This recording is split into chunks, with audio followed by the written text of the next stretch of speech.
Race निकालो। क्या करना है? Race race 15। आंसर की बता दी। आंसर की लिख लो तो पहले।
फटाफट लिख लो।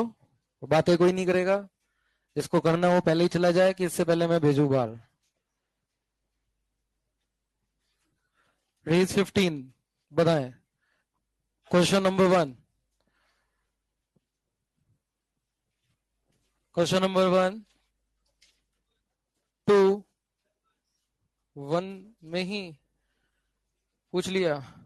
बोनी खराब कर दी तुमने तो यार। Charge Q1 is in stable equilibrium, ये वाला नहीं हुआ। अरे यार ये तो खुद से ही सोचना पड़ेगा। Two two question number 2। Two में कॉन्सेप्ट पहले भी क्लास में अपन ने शायद एक शीट में डिस्कशन किया था कि कोई पार्टिकल अगर रेस्ट में है और उसका मोशन पूछा कि किस लाइन पर होगा। अगर वो रेस्ट में है और उस पर फोर्स लग रहा है एक स्ट्रेट लाइन के अलोंग, तो उसका पाथ भी उसी स्ट्रेट लाइन के अलोंग होगा कि नहीं होगा? बताओ। अगर किसी पार्टिकल पर जो है नेट फोर्स लग रहा है किसी पर्टिकुलर डायरेक्शन में, तो उसका मोशन क्या किस डायरेक्शन में होगा? फोर्स की डायरेक्शन में होगा ना? होगा कि नहीं होगा? बताओ मुझे। अब इस क्वेश्चन में बोल रहे हैं कि स्ट्रिंग को कट कर दिया है, तो मुझे बताओ जब ये स्ट्रिंग कट नहीं की थी तब इस पर कौन कौन से फोर्स लग रहे थे? एक mg, एक इलेक्ट्रिक फील्ड को इस तरफ है इधर, ऐसे दिखाया ना डायग्राम में। इलेक्ट्रिक फील्ड तो इधर ही फोर्स लगेगा इस पर QE, और एक कौन सा फोर्स लगेगा? टेंशन। और तीनों फोर्स के कारण ये किसमें है? इक्विलिब्रियम में। Mass remain in static equilibrium. Static मतलब रेस्ट में भी है और इक्विलिब्रियम में भी है। अब बोला है कि स्ट्रिंग को कट कर दिया है। अगर हम स्ट्रिंग को कट कर देंगे तो इस पर कौन से फोर्स बचेंगे? सिर्फ mg और QE। बोलो हाँ या ना। इन दोनों का रिजल्टेंट किधर आएगा? उसी डायरेक्शन में आएगा, बिल्कुल स्ट्रिंग के जस्ट अपोजिट। अगर स्ट्रिंग इधर थी तो इसके जस्ट अपोजिट आएगा। हो गया। ऐसा कैसे कह सकते हैं? क्योंकि पहले तीन फोर्स का रिजल्टेंट जीरो था, तो तीन फोर्स का रिजल्टेंट जीरो को क्या हम ऐसे नहीं बोल सकते कि इन दोनों का जो रिजल्टेंट होगा वो तीसरे वाले के इक्वल और अपोजिट होगा? यस और नो? तो टी अगर हट गया टेंशन तो कोई बात नहीं, दो तो बच गए ना। तो इन दोनों का रिजल्टेंट तो उधर ही आएगा जिधर वो आ रहा था, इनके बीच में इधर कहीं। तो इधर आएगा नेट फोर्स, इन दोनों का रिजल्टेंट नेट। तो इधर आएगा तो इधर ही चलने लगेगा वो इस डायरेक्शन में। और रेस्ट में था इनिशियली, स्टेटिक बोला है। तो रेस्ट में जब कोई होता है और उस पर एक कांस्टेंट फोर्स लगता है, इन दोनों का रिजल्टेंट तो कांस्टेंट ही होगा ना, तो फोर्स की डायरेक्शन में चलता है। हाँ कि ना?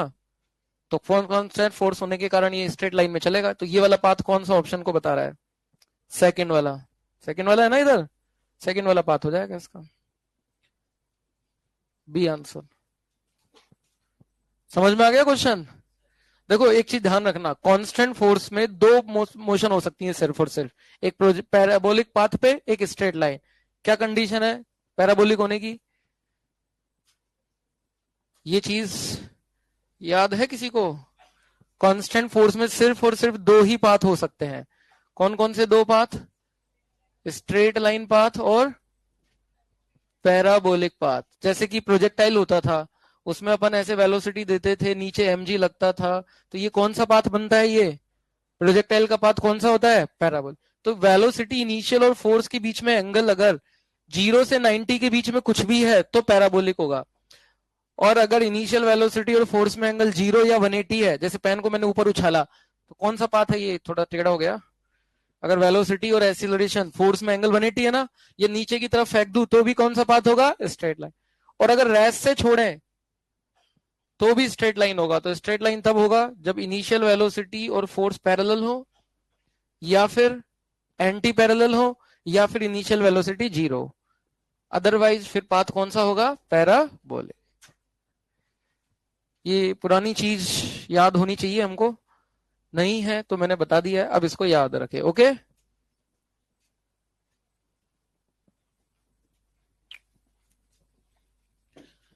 Next question number 3। Question number 3, अरे भाई 3 में बोल रहे हैं कि what is the largest charge to be transferred so that interaction force decreases 2.5 times. अब मुझे बताओ, दो पार्टिकल हैं इक्वल चार्ज के, 5 माइक्रोकुलम 5 माइक्रोकुलम, इनके बीच की कुछ डिस्टेंस होगी यार, तो इनके बीच में कितना फोर्स लगेगा, के Q1 Q2 के Q1 Q2, माइक्रो में रहने दो उसको, बाई आर स्क्वायर। अब इनमें बोला है कि कितना चार्ज ट्रांसफर करें। ट्रांसफर मतलब मान लो मैंने इधर से इधर Q चार्ज ट्रांसफर कर दिया, तो ये कितना बच गया, अब 5 माइनस Q, और ये कितना हो गया, तो जो नया फोर्स आएगा वो कितना आएगा, के 5 minus Q into 5 plus Q। Distance तो चेंज नहीं की ना, और क्वेश्चन के अकॉर्डिंग ये जो नया फोर्स है ये कितना टाइम से पुराने वाले का 2.5 टाइम्स कम हो गया, डिक्रीज, यानी F अपॉन 2.5। इन दोनों को क्या कर दो, डिवाइड कर दो, F कट जाएगा, ये इसको F को इधर लिख लो, F डैश की जगह F अपॉन 2.5 लिख लो इसको, और ये R भी कट जाएगा, K भी, सिर्फ और सिर्फ Q ही बचेगा, वही अपने का आंसर है अपना। क्यों, है ना आसान, तो फिर क्यों नहीं हुआ। क्वेश्चन नंबर 4 5 5 में पहले ये बताओ मुझे, क्या कॉन्सेप्चुअल डाउट है कि मैं अपने तरफ से बताऊं, कोई विशेष बात हो तो ऐसे ही बोल दो। क्वेश्चन में बताने की बातें तो बहुत सारी है इसमें।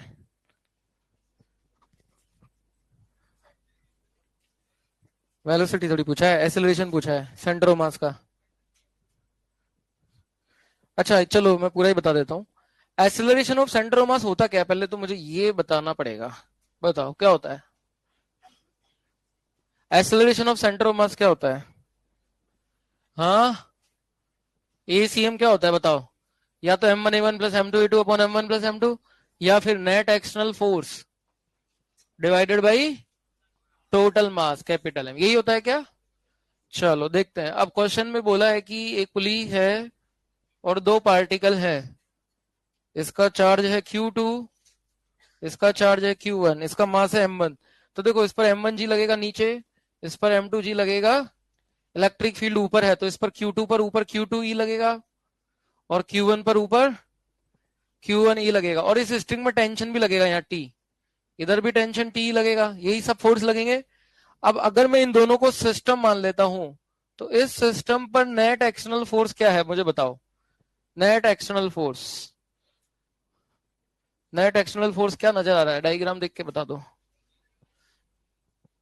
एक्सटर्नल मतलब वो जो कैंसिल ना हो, इंटरनल मतलब वो जो कैंसिल हो जाए एक्शन रिएक्शन में, जैसे कैंसिल तो कोई भी नहीं हो रहा। तो ऊपर की तरफ तो आ गया कितना, 2T plus Q1E plus Q2E, नीचे की तरफ M1G प्लस, तो नेट क्या होगा। लेकिन क्वेश्चन में एक चीज लिखी हुई है क्या, M1 प्लस M2G दोनों का वेट किसके बराबर है, ऊपर लगने वाले इलेक्ट्रिक फोर्स के बराबर है। मतलब ऊपर की तरफ Q1E प्लस Q2E और नीचे M1G प्लस M2E तो कैंसिल हो जाएंगे। तो बचा क्या, सिर्फ एक्सटर्नल फोर्स 2T, क्या बचा। तो एक्सटर्नल फोर्स क्या आएगा इसका, एक्सटर्नल फोर्स आ गया 2T upon total mass, total mass हो जाएगा इसका M1 प्लस, ये आएगा इसका सेंटर ऑफ मास का एक्सेलरेशन। ये समझ में आया, Q1E प्लस Q2E तो किससे कैंसिल हो गया, M1G प्लस M। अब टेंशन की वैल्यू क्या होगी देखो। अच्छा मुझे एक चीज बताओ, अगर ये बराबर है M1G प्लस M2G बराबर Q1E प्लस Q2E, इसका मतलब क्या ये हुआ क्या कि M1G Q1E के बराबर होगा और M2G Q2E के बराबर होगा, ऐसा बराबर होगा, ऐसा है क्या। अरे भाई ऐसा कोई जरूरी है क्या, जैसे मान लो ये 3 हो, ये 5 हो, 3 प्लस 5 8, और ये 2 हो और ये 6 हो, तो इनका सम दोनों का बराबर है, तो इसका मतलब इंडिविजुअल बराबर है क्या? M1G Q1E के बराबर होगा और M2G अलग से Q2, ऐसा जरूरी है क्या? नहीं है।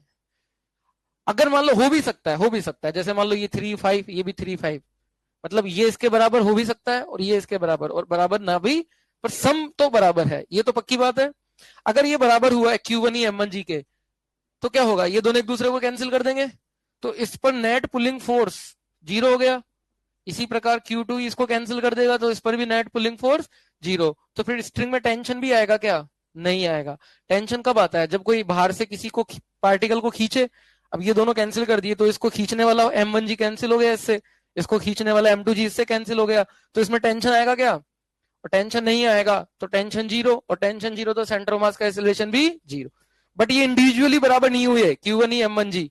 जैसे मान लो ये 3 है, ये 7 है, तो नेट फोर्स 4 आ गया, तो इसको नीचे खींचेगा, खींचेगा तो सिस्टम चलेगा, चलेगा तो टेंशन आएगा, और टेंशन आएगा तो सेंटर ऑफ मास का एक्सीलरेशन भी आएगा। तो इसका आंसर क्या होगा कि सेंटर ऑफ मास का एक्सीलरेशन 0 हो भी सकता है और नहीं भी हो सकता, वो डिपेंड करता है टेंशन पर।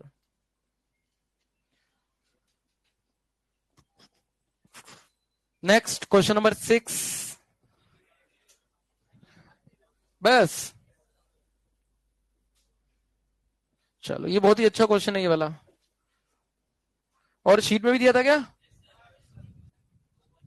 शीट में क्या है? ओवन का 24 से 26 में कोई डाउट है किसी को? Any student, any doubt? Exercise oven.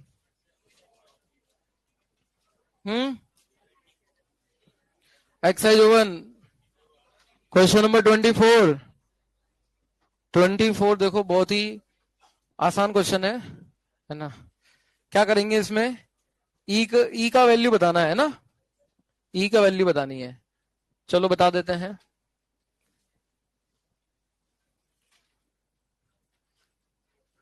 -Q + Q, rough incline plane. देखो रफ इंक्लाइन प्लेन बोला है।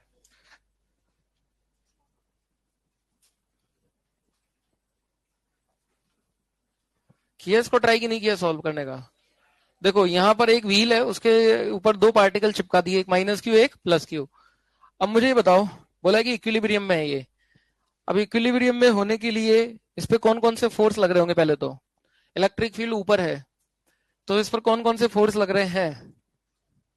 पहले तो इस क्यू पर लग रहा होगा ई के डायरेक्शन में क्यू ई, ये माइनस है, इस पर नीचे लग रहा होगा क्यू ई, बोलो हाँ या ना? और एम जी इंक्लाइन पर रखा है, तो एम जी के कंपोनेंट कर लूं क्या मैं? अच्छा देखो ये दोनों तो कैंसिल हो गए, क्योंकि जितना ऊपर है उतना ही ये नीचे है, इनका तो पत्ता साफ। अब बचे कौन कौन से फोर्स? एक नॉर्मल लगेगा ऐसे, एक एम जी लगेगा। एम जी के दो कंपोनेंट कर लेते हैं अपन इंक्लाइन पे, इधर आएगा एम जी साइन थीटा और इधर आएगा एम जी कॉस थीटा। और कौन सा फोर्स? फ्रिक्शन, क्योंकि रफ है ना, फ्रिक्शन भी लग सकता है। और कौन सा फोर्स? बस ये लगेंगे। अच्छा अब मुझे करना है नेट फोर्स 0, क्योंकि इक्विलिब्रियम है, तो ये दोनों तो पहले एक दूसरे को कैंसिल कर दिए, इसका तो काम खत्म हो गया। तो नॉर्मल तो इसके बराबर हो गया और फ्रिक्शन इसके बराबर हो गया, तो यहां से तो इलेक्ट्रिक फील्ड आया ही नहीं। इलेक्ट्रिक फील्ड तो सीन से ही बाहर हो गया, पहले ही बाहर हो गया वो तो फोर्स बैलेंसिंग से काम नहीं बनेगा, तो फिर क्या करना पड़ेगा? Torque balancing. अब टॉर्क, कोई भी बॉडी अगर रेस्ट में है, तो किस पॉइंट के अबाउट टॉर्क हम 0 करते हैं? Any point. किसके अबाउट? लेकिन उसके अबाउट हम प्रेफर करते हैं जहां से ज्यादा फोर्स पास हो रहे हो। क्यों? क्योंकि ज्यादा से ज्यादा का टॉर्क क्या हो जाए? 0, हमें कम से कम लिखना पड़े। तो कौन सा पॉइंट के अबाउट करना चाहिए? सेंटर ऑफ मास की ये कॉन्टैक्ट, ये वाला पॉइंट, यस और नो? तो बच्चों ओ पॉइंट के अबाउट टॉर्क 0 कर दो। देखो ओ के अबाउट किस किस का टॉर्क 0 हो गया? फ्रिक्शन का टॉर्क 0, नॉर्मल का 0, एम जी कॉस थीटा का 0, क्यू ई का 0। बचे कौन? एक तो एम जी साइन थीटा और एक ये वाला q e. M g sine theta का टॉर्क क्या आएगा? एम जी साइन थीटा की परपेंडिकुलर डिस्टेंस कितनी है ओ से? आर। डायरेक्शन क्या आएगी? आर क्रॉस एफ से। क्लॉकवाइज आएगी कि नहीं आएगी? अरे हाँ या ना? बराबर। ये तो क्लॉकवाइज वाला टॉर्क, बराबर उसको कर दो एंटी क्लॉकवाइज वाले को, वो देखो r cross f anticlockwise आएगा ना। इसका परपेंडिकुलर इसके आर कितनी है यहाँ से डिस्टेंस? 2r। लेकिन परपेंडिकुलर कंपोनेंट मैं ऐसे लिख रहा हूँ, टॉर्क को आर इंटू एफ परपेंडिकुलर, या एफ इंटू आर परपेंडिकुलर भी लिख सकते हैं, कई बार हमने बात की है। तो हम ये वाला लगा रहे हैं, एफ का परपेंडिकुलर कंपोनेंट क्या होगा इस लाइन के? 2r के। देखो ये है एंगल, कितना होगा, ये थीटा है, तो ये एंगल भी क्या होगा, थीटा होगा ना ये एंगल, पक्का। तो क्यूई का कंपोनेंट इधर आएगा cos थीटा, और इधर कितना आएगा, तो ये जो पोजीशन वेक्टर है ओ के रेस्पेक्ट में, उसके परपेंडिकुलर कंपोनेंट कितना आएगा क्यूई का, क्यूई साइन थीटा, खत्म। साइन थीटा आर से आर, ई बराबर m g by 2Q, that's the answer. बस हो गया सॉल्व, इतना ही था बस। ओवन के क्वेश्चन में इतना ही होता है, ज्यादा बड़ा थोड़ी होता है।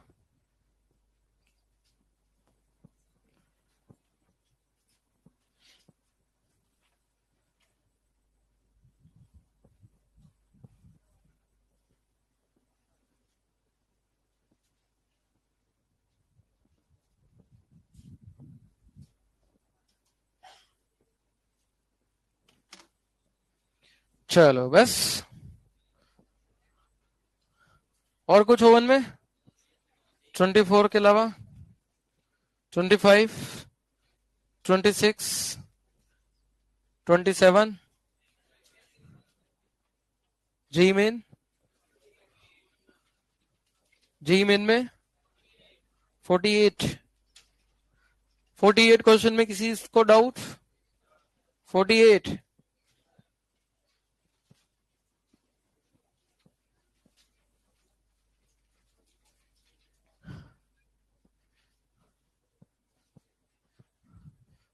बताते हैं। और इसके अलावा एडवांस में बताओ पहले। हाँ, क्वेश्चन नंबर 10, 10 में किसी को बताना है, डाउट है, क्वेश्चन नंबर 10। अरे कभी नो भी तो बोला करो। क्वेश्चन नंबर 10 में डाउट है। देखो एक चीज समझो कि कोई भी, जैसे ये वाला क्वेश्चन है, इसमें हमें बताना मैक्सिमम स्पीड, सबसे पहले स्पीड निकालेंगे, फिर उसकी मैक्सिमम वैल्यू बताएंगे। तो फिजिक्स वाला पार्ट कितना है और मैथ्स वाला कितना है, ये हम थोड़ा डिफरेंशिएट करना समझे। एक बार मेरे पास कोई फंक्शन आ गया एफ, और उसकी मैक्सिमम वैल्यू बतानी है, तो क्या करते हैं अपन, क्या करते हैं, कई फंक्शन तो ऐसे होते हैं देख के ही बता सकते हैं, बिना डिफरेंशिएशन के नहीं बता सकते। जैसे वेरिएबल सिर्फ डिनोमिनेटर में हो या एक ही न्यूमरेटर में ही हो, तब तो हम डायरेक्ट बता सकते हैं ना मैक्सिमम मिनिमम, या फिर ऊपर नीचे दोनों जगह हो, फिर हम क्या करते हैं, डिफरेंशिएशन, मैक्सिमम मिनिमम लगाते हैं, पता है ना मैक्सिमम मिनिमम। तो वो वाला पार्ट तो अलग हो गया, हमारा फिजिक्स इसमें इतनी लगेगी, सिर्फ स्पीड निकालनी है। और बहुत ही आसान क्वेश्चन है 10, एक्सेलरेशन गिवन है, कैसे गिवन है, फोर्स अपॉन मास, और वेलोसिटी चाहिए। और फोर्स की वैल्यू कितनी होगी, क्यूई, ई वेरिएबल है टाइम के फंक्शन में, तो एक्सेलरेशन से वेलोसिटी के लिए क्या करना पड़ेगा, अगर एक्सेलरेशन यूनिफॉर्म होता तो हम वेलोसिटी डायरेक्ट निकाल सकते थे इक्वेशन से। अभी क्या करना पड़ेगा, देखो एक्सेलरेशन को लिखेंगे net force upon mass, particle पर नेट फोर्स एक ही फोर्स है क्वेश्चन में इलेक्ट्रिक फील्ड का, और कितना होता है इलेक्ट्रिक फील्ड का फोर्स, क्यूई। ई की वैल्यू कितनी गिवन है क्वेश्चन में, ई नॉट साइन ओमेगा टी, बोलो यस और नो। ए गिवन है और स्पीड पूछ रहे हैं, क्या करूं ए से स्पीड भी के लिए, ऑब्वियसली वही करना पड़ेगा, ए को क्या लिखना पड़ेगा, डीवी बाई डी टी, और इसको इंटीग्रेट करना पड़ेगा, तो डी टी को उठा के उधर भेज दो, ठीक है, और डीवी को इधर ही रहने दो, दोनों तरफ इंटीग्रेशन, लिमिट इनिशियली लिखा है देखो रेस्ट में है, तो 0 से v, और इनिशियल टाइम का मतलब 0 से t, बोलो हाँ या ना। क्या आएगा इसका इंटीग्रेशन साइन ओमेगा टी का, देखो डीवी का इंटीग्रेशन तो क्या आएगा, v आएगा, और इसका इंटीग्रेशन कांस्टेंट है q e not by m, तो बाहर हो गया, साइन ओमेगा टी का integration minus cos omega t divided by omega. Integration में जो टी के रेस्पेक्ट में कर रहे हैं तो उसके कोफिशिएंट से डिवाइड भी करना होता है। अगर सिंपली कॉस टी का इंटीग्रेशन करना है तो साइन टी हो जाता है, सिंपली साइन टी का इंटीग्रेशन करना है तो कॉस टी हो जाता है, साइन टी डी टी। लेकिन टी के साथ कुछ भी आ गया कांस्टेंट तो उससे क्या करना पड़ता है, डिवाइड। ये अभी तक याद नहीं हुआ क्या इंटीग्रेशन के फॉर्मूले, फिर क्या मतलब है, इंटीग्रेशन के डिफरेंशिएशन के फॉर्मूले बेसिक तो सबको आनी आनी चाहिए। अगर नहीं है तो उसको पढ़ लो, बेसिक मैथ्स। ऐसे कब तक अपन अटकते रहेंगे? वैसे तो मैथ्स में पढ़ लोगे ये चीजें, कोई बड़ी चीजें नहीं है। तो ये इसका इंटीग्रेशन होगा, लिमिट 0 से टी। जनरली जीरो को बच्चे इग्नोर कर देते हैं, सोचते हैं कि जीरो लिमिट लगाने पर हमेशा जीरो आएगी, बट ऐसा जरूरी नहीं है। जैसे यहाँ कॉस है, तो यहाँ पहले अपर लिमिट लिखेंगे तो क्या आएगा देखो, minus q naught by m, omega तो बाहर आ गया, cos omega t minus zero, cos zero क्या होता है 1। तो ये आ गया मेरे पास q e not by m omega, minus को अंदर ले जाता हूं, 1 माइनस कॉस ओमेगा टी। ये है मेरी स्पीड, खत्म। लेकिन पूछिए मैक्सिमम वैल्यू, इसकी मैक्सिमम वैल्यू क्या होगी स्पीड की? देखो इसमें तो बिना डिफरेंशिएशन के बता सकते हैं अपन, क्यों? क्योंकि वेरिएबल सिर्फ ये है cos ओमेगा टी। तो ये मैक्सिमम कब होगी? जब cos ओमेगा टी कैसा हो, मिनिमम। मिनिमम होगा तभी तो ये ब्रैकेट मैक्सिमम होगा। और cos की मिनिमम वैल्यू क्या हो सकती है? -1, जीरो नहीं। अगर ये -1 हो गया तो 1 माइनस -1 कितना हो गया 2। तो मैक्सिमम स्पीड का आंसर हो जाएगा 2q E0/m। यही आंसर है, मिला लो आंसर। ठीक है, डिफरेंशिएशन की जरूरत ही नहीं पड़ी मैक्सिमम मिनिमम लगाने की। नहीं, एसएचएम कहाँ होगा इसमें? एक्सेलरेशन है ओमेगा टी में, एक्स थोड़ी है। हाँ, एक्सेलरेशन भी कर सकते हैं, साइन ओमेगा टी, सही कर रहे हो, कर सकते हैं। हम्म।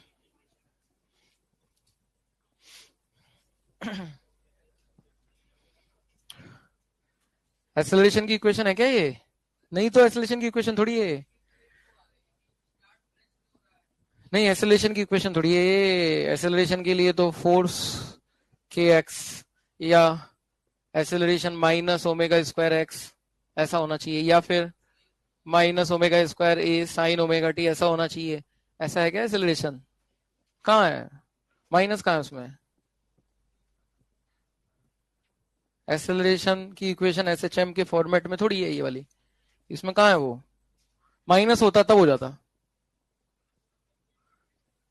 नहीं, फिर तो हम एसएचएम से कर देते, मैक्सिमम स्पीड ओ ए ओमेगा।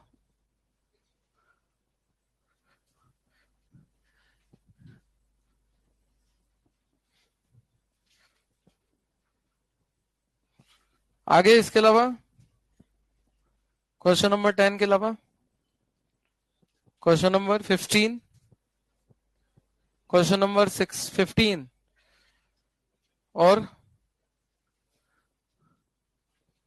15 के अलावा बस।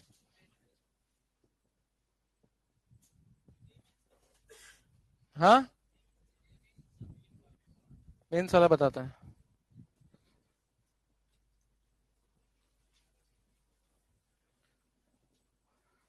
क्या है मेंस का क्वेश्चन, दिखा ना।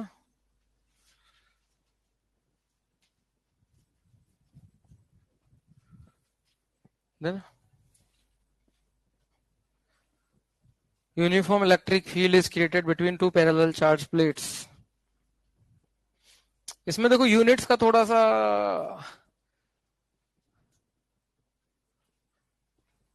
पंगा फंसने वाला है। ये इलेक्ट्रॉन वोल्ट जानते हो कैसे कन्वर्ट किया जाता है?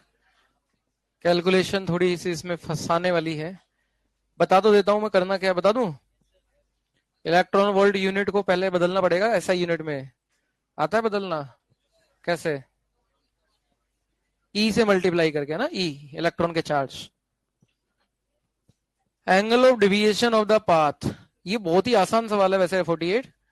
ये बिल्कुल उससे रिलेट करेंगे अपन, किससे? प्रोजेक्टाइल। जैसे प्रोजेक्टाइल में अपन को बोला कि एक पार्टिकल को यहां से फेंका, तो बताओ ये किसी टाइम बाद इसका एंगल क्या होगा यहाँ से थीटा, वो ऐसे सवाल कैसे कर देते? ये वी वाई कंपोनेंट, ये वेलोसिटी का वी एक्स और tan theta v y by v x, निकल जाता था एंगल। सेम चीज यहां लगेगी। कैसे?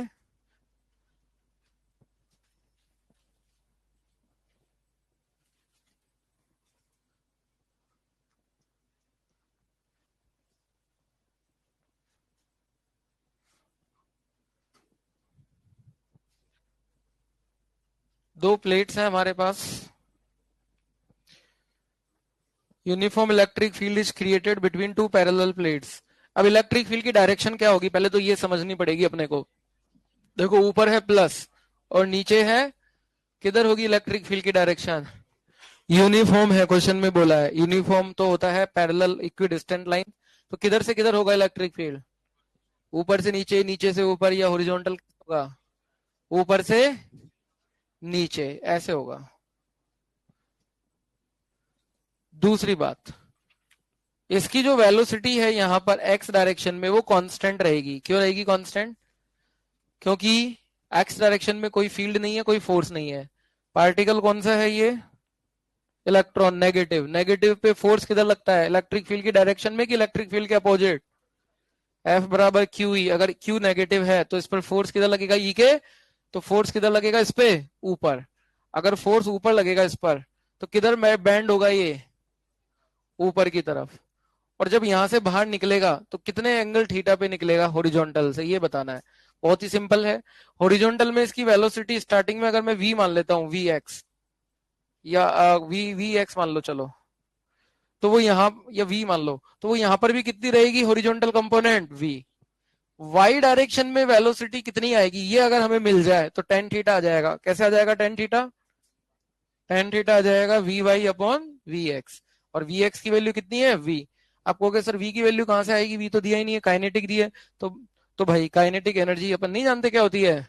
Initially half m. तो वी की वैल्यू यहां से आएगी under root two k by m. तो वो हम बाद में पुट कर देंगे लास्ट में, टू के बाई एम। बस वी वाई निकाल लें। अब वी वाई कैसे निकलेगी? देखो बहुत आसान है। यहां से यहां तक का एक्स डायरेक्शन का डिस्प्लेसमेंट कितना है इसका? प्लेट की लेंथ के बराबर। तो अपन अगर ये इक्वेशन लगा दे, एस एक्स बराबर वी एक्स इंटू टी, तो एल बराबर वी एक्स को वी माना है इंटू टी, तो टाइम कितना आ गया इसको वहां तक बाहर पहुंचने का? L by v. अब मैं वाई डायरेक्शन में इक्वेशन लगाता हूं, कौन सी वाली? V y equal to u y plus a y into t. U y zero है क्योंकि इनिशियल वेलोसिटी एक्स में है, प्लस ए वाई की वैल्यू हो गई कितनी? Q e by m. Q की वैल्यू इलेक्ट्रॉन का चार्ज पता ही है, वो लास्ट में रख देंगे। देखो कोई भी क्वेश्चन में वेरिएबल ज्यादा हो ना, तो वैल्यू हर स्टेप पे सोल्व करने बैठेंगे तो बहुत टाइम लग जाएगा। इसलिए क्वेश्चन को हमेशा किसके टर्म्स में सोल्व करना चाहिए? वेरिएबल। और वैल्यू कब पुट करनी चाहिए? लास्ट में। ऐसे हर स्टेप में कैलकुलेशन करेंगे तो हमारा टाइम उसी में होलेगा पूरा। इंटू टी, और टी कहां से आएगा? L by v. L by v. चलो इसको उठा के उसमें रखें। So tan theta will be v y upon v. V y कितना है? Q e l upon m v. और नीचे क्या है? वी। अरे वी और वी तो क्या हो गया ये? देखो कितना आसान काम हो गया अपने लिए। इसलिए बोलते हैं वैल्यू लास्ट में रखनी चाहिए, क्योंकि कई बार कुछ वेरिएबल कट भी जाते हैं, फालतू में हमारा टाइम वेस्ट होने से बच जाता है। और एम बी स्क्वायर की वैल्यू क्या होगी? टू के बराबर हाफ एम बी स्क्वायर। तो एम बी स्क्वायर की वैल्यू क्या होगी? टू के। तो टेन थीटा कितना आ गया? Q e L by two के। यही आंसर है। टेन थीटा ही पूछ रहे थे ना? अच्छा डिग्री में पूछ रहे थे तो निकाल लो। वैल्यू क्यू की क्या होगी? 1.6 इंटू टेन की पावर माइनस 19। ई की वैल्यू 10। एल की वैल्यू 10 सेंटीमीटर, यानी 0.1। ये तो 1 हो गया अपॉन के काइनेटिक 0.5 इलेक्ट्रॉन वोल्ट, जूल में बदलो। तो 1.6 इंटू टेन की पावर, अरे ये तो कट गया पूरा का पूरा, ये 10 और ये 1 हो गया 1। तो थीटा बराबर, कितना मुश्किल दिख रहा था, इसलिए कहते हैं लास्ट में वैल्यू रखनी चाहिए।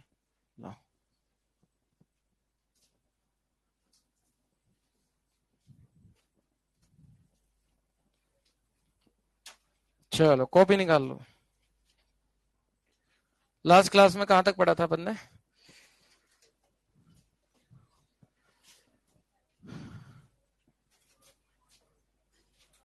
अच्छा ये वाला।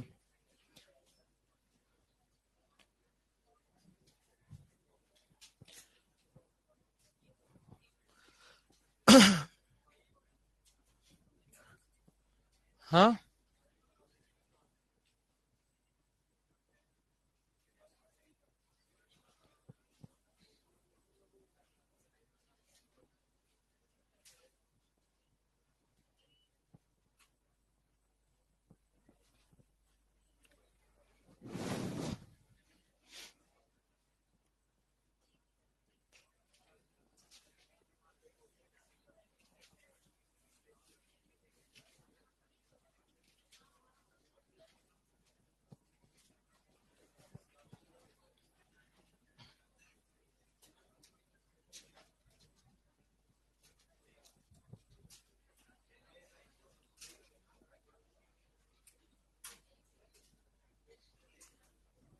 एक प्रॉब्लम दी थी सॉल्व करने के लिए, आर्क। कौन कौन करके आया उसको, आर्क वाले को? क्या आंसर आया? Very good very good. ये तो बहुत ही स्टैंडर्ड है ना, सर्च करते ही तुरंत मिल गया हुआ है ना। चलो,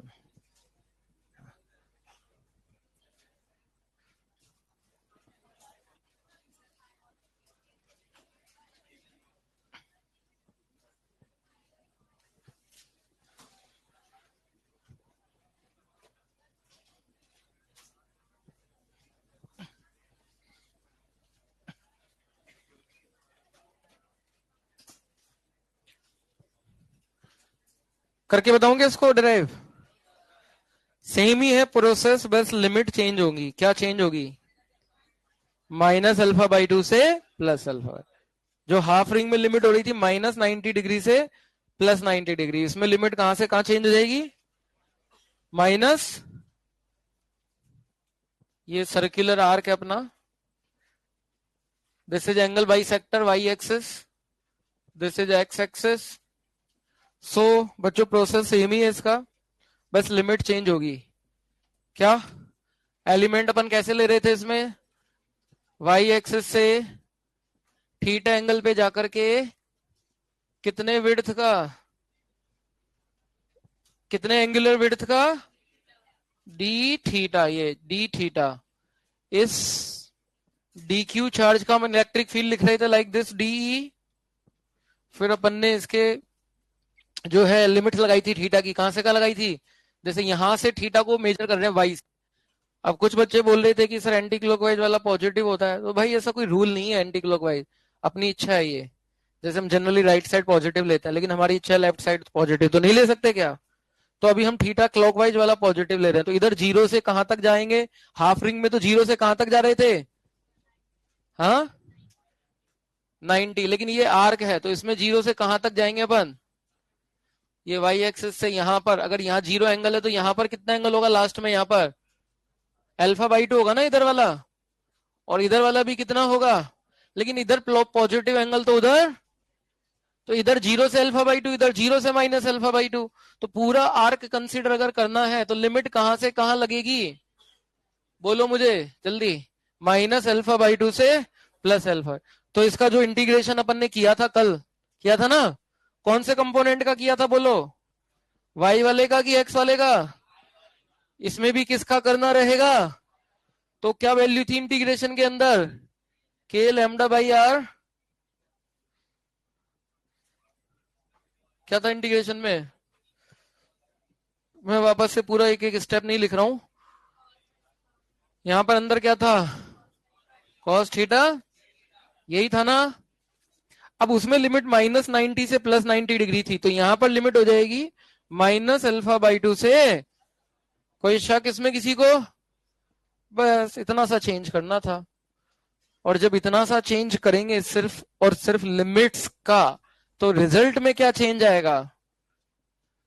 है k lambda by r cos theta का integration sin theta, limit put करेंगे sin alpha by two minus sign minus alpha by two, तो माइनस माइनस प्लस होकर के 2 साइन अल्फा बाई टू हो जाएगा। यस और no? So this is the result of this problem, this circular arc, 2k lambda by r sin alpha by 2. This is standard result. This is standard result. ये result जो है ना, इसको अपन कितनी भी बड़ी रिंग के लिए लगा सकते हैं। जैसे हाफ रिंग के लिए लगाना है इसको, तो अल्फा कितना ले लेंगे हाफ रिंग के लिए? हाफ रिंग का सेंटर पे कितना एंगल बनता है? 180 बनता है ना। मतलब ये जो अल्फा पूरा एंगल है उसकी वैल्यू कितनी हो जाएगी? 180 बाई टू साइन 90, साइन 91, तो कितना बचा? 2k lambda by r. और हाफ रिंग का यही था ना। बोले क्वार्टर रिंग का बताओ, तो क्वार्टर रिंग का सेंटर पे कितना एंगल बनता है? 90, तो अल्फा को कितना लेंगे? 90 साइन 90 बाई टू, 45 साइन 45, 1/√2, तो यहाँ 2/√2 यानी कितना आ गया? √2k lambda by are. तो इससे हम किसी भी कितनी भी साइज की रिंग का निकाल सकते हैं ना। अब बोले पूरी रिंग का बताओ, वैसे तो पूरी का 0 ही होता है, लेकिन यहाँ पे अगर पूरी रिंग के लिए अल्फा को 2 पाई ले लें, 2 पाई/2 साइन पाई कितना होगा 0। अच्छा, इसकी डायरेक्शन किधर होगी इस इलेक्ट्रिक फील्ड की, किधर होगी? अरे वाई वाई को मत बताओ, क्योंकि वाई तो हमने बदल दिया, तो एक्स को वाई ले लिया, वाई को एक्स ले लिया, तो अपने ऊपर हो। तो along angle, very good, along angle by sector of the arc. ठीक है, अगर ये नेगेटिव हुआ तो बाई सेक्टर के लोंग ही होगा, बट इनवर्स टूवर्ड्स हो जाएगा, और पॉजिटिव है तो अवे। ये है इलेक्ट्रिक फील्ड। चलो अब अपन आगे बढ़ते हैं नेक्स्ट, इसके बाद लेंगे अपन, पहले एक बार मैं सारे डिराइव कराऊंगा, फिर इसके अपन क्वेश्चंस करेंगे बाद में एक साथ लाइन से। अगला लिखो second, electric field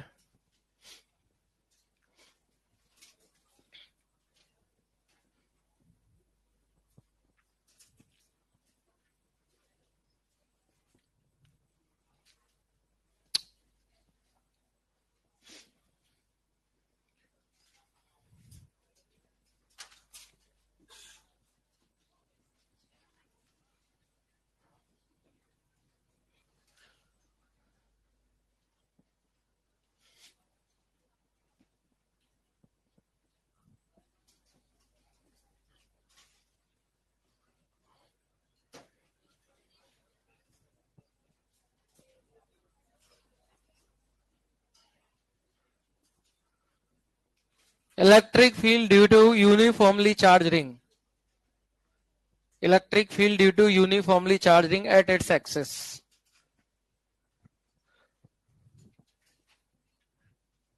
on its axis, electric field due to uniformly charging on its axis, electric field due to uniformly charging on its axis.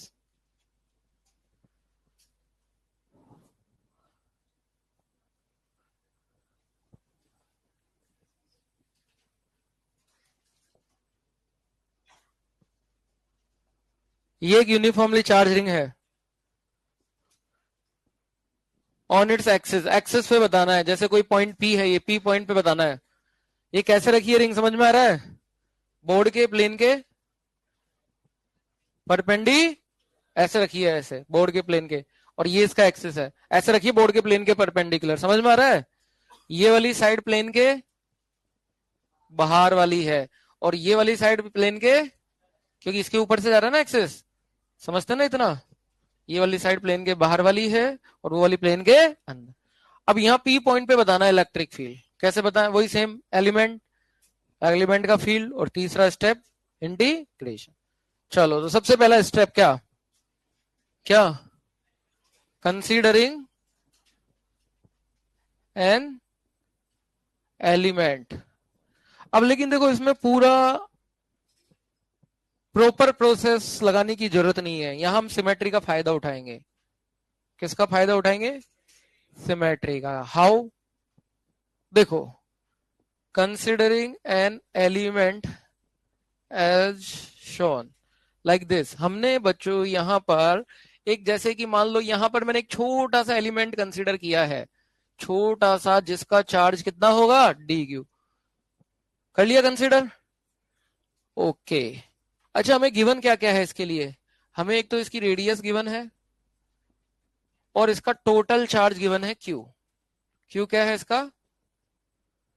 Total charge. अब इस dq एलिमेंट का फील्ड लिखेंगे, सेकेंड स्टेप। इसका field चूंकि बहुत छोटा है, तो क्या हम इसे as a point charge treat कर सकते हैं क्या? बिल्कुल कर सकते हैं। तो बच्चों, इस पॉइंट चार्ज के कारण इलेक्ट्रिक फील्ड जो आएगा पी पर, वो किधर आएगा? पॉइंट चार्ज कहीं भी हो, उसका तो हमेशा अवे आता है ना हर तरफ, तो पी पॉइंट पर भी इसका इलेक्ट्रिक फील्ड क्या है, इसके अवे ऐसे ही आएगा क्या? बोलो डी। अरे हाँ या ना बोलो जल्दी। यस। और कितना आएगा? D. D E is equal to electric field due to point charge element. पहला स्टेप एलिमेंट, दूसरा उसका फील्ड, और तीसरा इंटीग्रेट। यही तो होता है, बहुत ही आसान होता है ये। इलेक्ट्रिक फील्ड क्या होता है पॉइंट चार्ज का? के क्यू बाई डिस्टेंस का स्क्वायर। ये डिस्टेंस कितनी होगी यहां से इस पी की, और स्क्वायर करेंगे तो रूट हट जाएगा ना, हो गया काम। और तीसरा स्टेप, लेकिन इंटीग्रेशन कंपोनेंट करके करेंगे कि डायरेक्ट करेंगे? वाई सो? क्योंकि देखो ये रिंग ऐसे है 3D में, तो ये जो ऊपर वाला पॉइंट है इसका फील्ड ऐसे आ रहा है, थोड़ा साइड में होगा तो उसका ऐसे जाएगा, थोड़ा इधर वाला होगा उसका उधर जाएगा, नीचे वाला होगा उसका फील्ड किधर जाएगा? अरे ये रिंग है ना ये, तो नीचे वाले का किधर जाएगा? ऐसे जाएगा। तो हर एलिमेंट का फील्ड अलग अलग डायरेक्शन में आएगा क्या? तो डायरेक्ट इंटीग्रेट करेंगे कि कंपोनेंट लेकर के इंटीग्रेट करेंगे? और कंपोनेंट इसके कितने होंगे? जैसे इस वाले के, लेट्स से ये एंगल थीटा है, एक तो एक्सिस के पैरेलल होगा, d E parallel to axis, parallel का सिंबल है एक्सिस के, और एक किधर होगा? परपेंडिकुलर। पैरेलल वाला कितना होगा? हाँ, डीई कॉस थीटा, और परपेंडिकुलर वाला? लेकिन मैं कौन से कंपोनेंट को ही सिर्फ इंटीग्रेट करूं? पैरेलल वाले को, एक्सिस के पैरेलल वाले को। वाई सो? क्योंकि बच्चों सिमेट्री से हम कह सकते हैं कि जैसे ये रिंग है, ये इसका टॉप मोस्ट ये रिंग है एक, ऐसे इसका टॉप वाला जो पॉइंट है उसका इलेक्ट्रिक फील्ड ऐसे आ रहा है, तो इसके नीचे वाले का इलेक्ट्रिक फील्ड कैसे आएगा? तो उसका फील्ड कैसे आएगा? ऐसे। यस और नो? अगर मैं यहां पर भी एक एलिमेंट, ऐसे एक ही लेते हैं, दो नहीं लेते हैं ना, बट समझाने के लिए बता रहा हूं सिर्फ, कि यहां पर भी अगर मैं एक एलिमेंट ले लूं तो इसका इलेक्ट्रिक फील्ड किधर आएगा? बोलो जल्दी से। और इसका भी कंपोनेंट जो आएगा परपेंडिकुलर वाला ऐसे आएगा और पैरेलल वाला ऐसे आएगा। तो क्या ये परपेंडिकुलर वाले एक दूसरे को क्या कर देंगे? जैसे इसका इसने किया तो थोड़ा साइड वाला होगा उसको इसके डायमेट्रिकली अपोजिट वाला कैंसिल कर देगा। हर एलिमेंट के जस्ट डायमेट्रिकली अपोजिट एलिमेंट होगा कि नहीं होगा बताओ? तो हम क्या कह सकते हैं? क्या क्या कह सकते हैं? क्या कह सकते हैं? क्या कह सकते हैं? हैं? Due to symmetry, due to symmetry net electric field will be along the axis because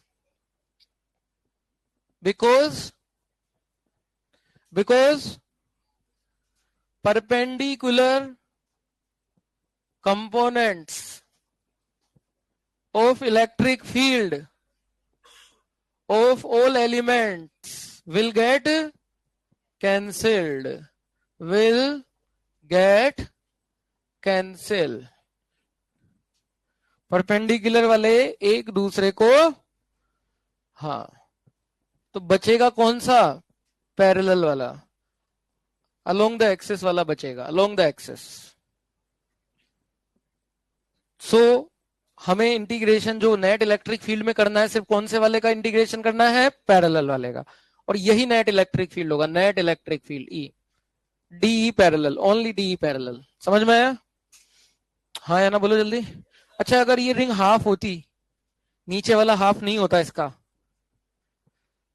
फिर भी क्या ये परपेंडिकुलर वाला कैंसिल होता? नहीं होता, फिर तो परपेंडिकुलर कंपोनेंट भी आता। क्वेश्चन ले लेंगे उसका एक बाद में। अभी तो क्या आएगा इसका? इसका इंटीग्रेशन हो रहा क्या है? डी पैरेलल हो रहा, डी कॉस थीटा, और डी की वैल्यू के d q upon r square, cos theta की वैल्यू, कॉस थीटा की वैल्यू कहां से आएगी? देखो ये एंगल थीटा है, तो ये एंगल भी क्या होगा? तो इस ट्रायंगल में देख करके बता सकते हैं क्या कॉस थीटा क्या होगा? क्या होगा cos theta?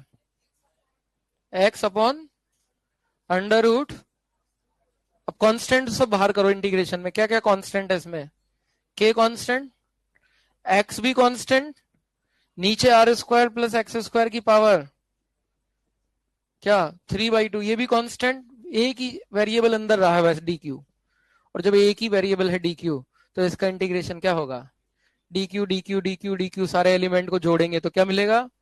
Q. So what will be final result? K q, q total charge, x r square whole power 3/2।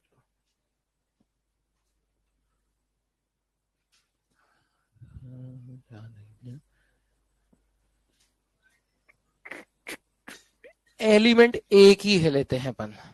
अगर यहां पहले से ही दो कर दिया, सपोज 2d cos थीटा कर दिया, यहां अगर यहाँ 2 कर दिया, नीचे वाले को भी अगर ले लिया पहले ही, फिर डी क्यू का इंटीग्रेशन क्यू बाई टू करेंगे। क्यों? क्योंकि एक के करस्पॉन्डिंग दूसरा पहले ही ले लिया हमने, मतलब आधी रिंग के करस्पॉन्डिंग आधी पहले ही ले ली। तो फिर इंटीग्रेशन ऑफ डी क्यू क्या लिखेंगे? Q by two. तो बात वही पड़ेगी, वहां टू आएगा तो यहाँ क्यू बाई टू आएगा, तो बात यही पड़ेगी। जनरली अपन एलिमेंट एक ही लेते हैं, वो तो सिमेट्री से कैंसिल हो रहा है वो बताने के लिए मैंने दूसरा एलिमेंट लिया है। इंटीग्रेशन जब करते हैं तो एक एलिमेंट का करते हैं। कितने का करते हैं? इससे पिछले वाले में किया था तो एक एलिमेंट का किया था कि दो का किया था? एक का। पिछला वाला जो किया था ना आर्क वाला, एक ही तो एलिमेंट लिया था। हम्म। क्या नहीं लेंगे? एलिमेंट नहीं लेंगे? हाँ हाँ, अगर परपेंडिकुलर का इंटीग्रेशन करेंगे तो जीरो ही आएगा।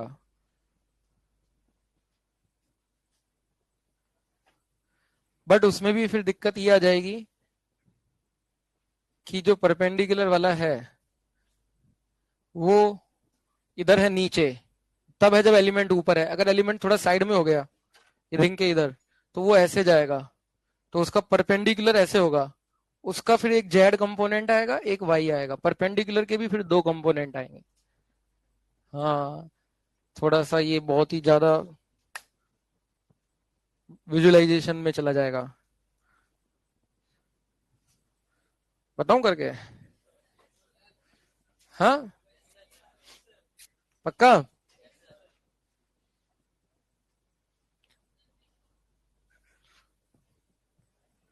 परपेंडिकुलर वाले का बताऊं इंटीग्रेशन करके? थोड़ा थ्री डी में है, देखो समझ में, फिर एक बार ही बताऊंगा, लेकिन इस बात की शर्त है, दोबारा मत पूछना लेकिन। क्या? लिमिट लगाई नहीं ना इसमें? लिमिट क्यों लगाएंगे अपन जब एक ही वेरिएबल है डी क्यू? लगाएगी नहीं ना लिमिट। डी क्यू का इंटीग्रेशन, डी क्यू सब ऐड करना है छोटे छोटे एलिमेंट को, तो क्या होगा टोटल ऐड करके? टोटल क्यू होगा।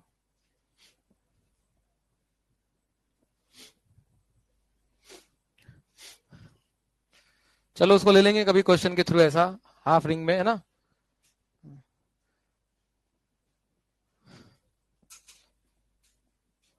एक बार वो लिया था, वो मैंने बताया था वेक्टर वाला, उसमें ऑप्टिक्स में है ना, थ्री डी में थोड़ा सा विजुअलाइजेशन वाला था। उसमें भी मैंने कहा था दोबारा मत पूछना, फिर भी लेकिन कोई बच्चे दोबारा पूछने लग गए थे। क्या? कर लेंगे उसको भी, डोंट वरी, अभी इसको इतना समझो ठीक है। अभी क्वेश्चंस इसके बहुत सारे करेंगे, उसमें ले लेंगे उसको। अभी तो इसको नोट कर लो फटाफट।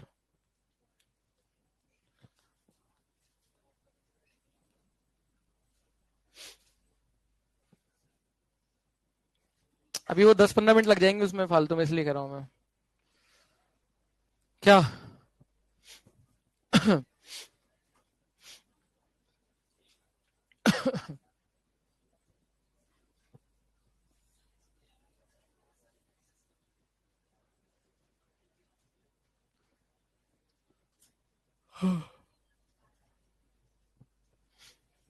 बैठा दू?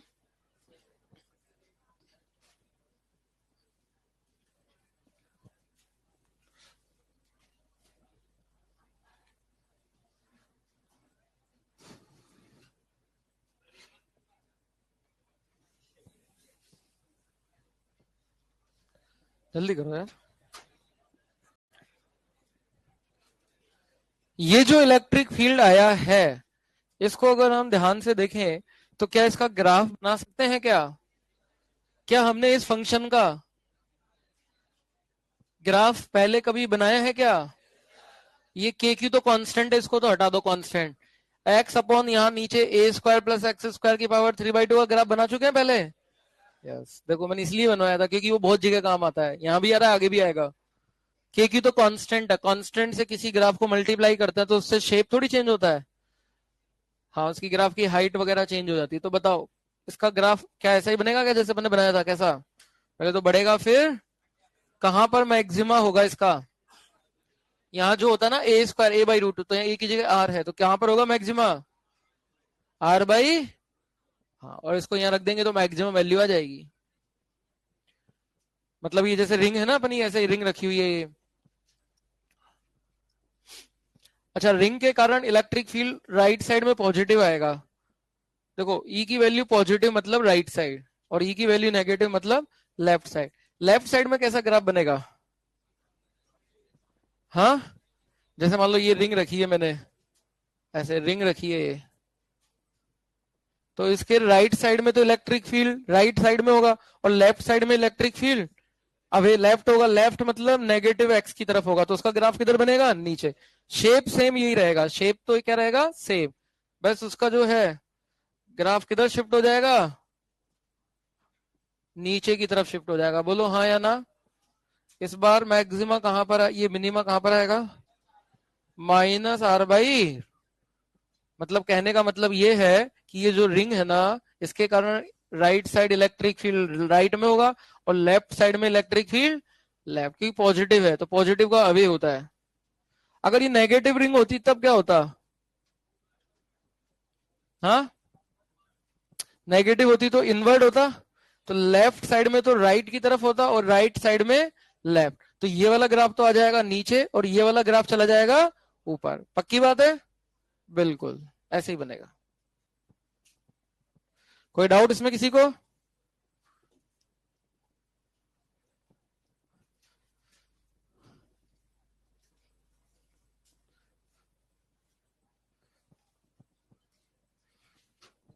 अब इसके बाद थर्ड नंबर अपन लेंगे, रिंग के बाद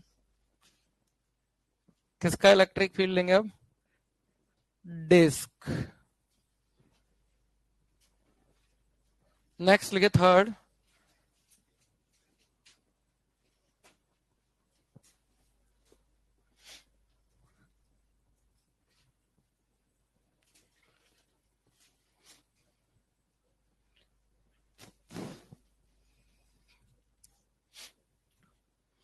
बना लिए ग्राफ?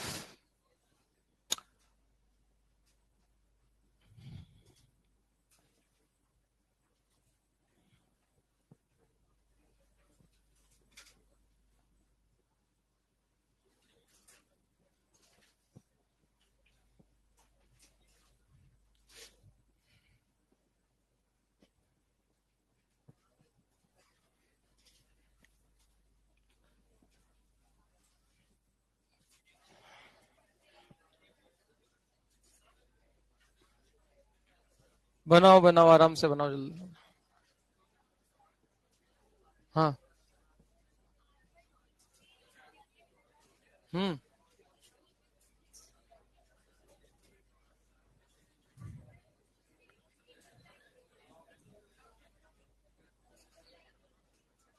हाँ, इधर स्टेबल होता है, इधर अनस्टेबल। क्वेश्चन भी लिया था ना एक।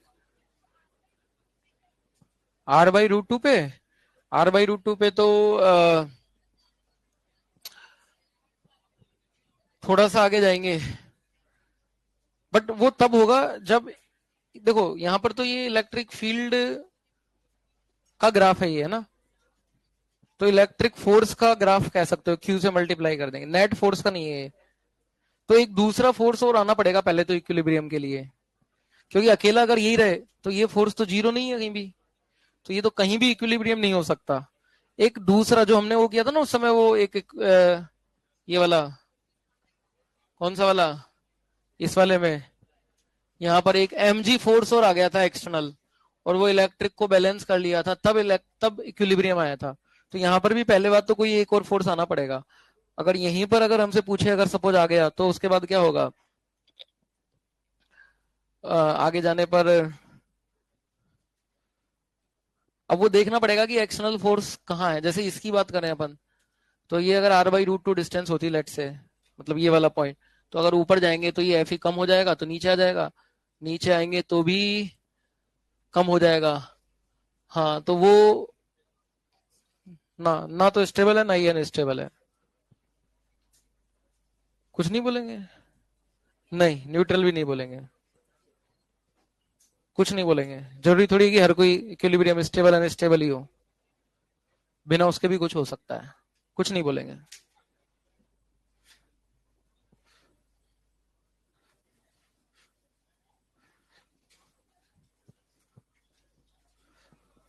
जरूरी नहीं है कि हर पॉइंट पे इक्विलिब्रियम है तो स्टेबल अनस्टेबल न्यूट्रल में से ही हो, ऐसा जरूरी नहीं है। हाँ जी, देखें अब नेक्स्ट लिखें, electric field due to uniformly charge disc. Next third, electric field, अब अपन सीख गए प्रोसेस, इसको भी फटाफट कर देंगे। Electric field due to uniformly charge disc, electric field due to uniformly charge disc on its axis, electric field due to uniformly charge disc at its axis, uniformly charge disc at its axis. देखो, disc और ring में क्या difference है, बताओ जल्दी। Disc अंदर से भरा हुआ है, सॉलिड है ना, रिंग खाली होती है, यही डिफरेंस है। यस, इसमें कौन सा वाला चार्ज डेंसिटी डिफाइन होगी, एरियल, क्योंकि डिस्क में क्या आ गया, एरिया। ये पूरे एरिया में चार्ज डिस्ट्रीब्यूटेड है लाइक दिस, और मुझे यहाँ पर एक्स डिस्टेंस पर, इसके एक्सिस पर कोई पॉइंट पी है, यहाँ इलेक्ट्रिक फील्ड बताना है। चलो बताते हैं। तो सबसे पहला स्टेप क्या होता है अपना, नंबर 1, हाँ, इसकी रेडियस भी हमें गिवन है, इसकी रेडियस गिवन है अपने को, आर गिवन है। क्या एलिमेंट लेंगे डिस्क में, बताओ मुझे। अगर ये तो मैंने ऐसा रखा है प्लेन के परपेंडिकुलर, अगर इसको सामने से देखें, ऐसे ऐसे दिख रही होगी ना, बताओ इसमें क्या एलिमेंट लेंगे, रिंग एलिमेंट लेंगे। क्या लेंगे, रिंग। तो लिख लो, सबसे पहला काम क्या करेंगे, considering an elemental ring of radius r and width dr। मतलब ये रिंग ऐसे रखिए प्लेन के परपेंडिकुलर, इसी को मैंने ऐसे फ्रंट व्यू ऐसे बनाया है। तो कैसे रिंग एलिमेंट लेंगे इसमें, बताओ मुझे। आर डिस्टेंस पर जाकर के कितने विड्थ की, बच्चों डी आर, देखो डी,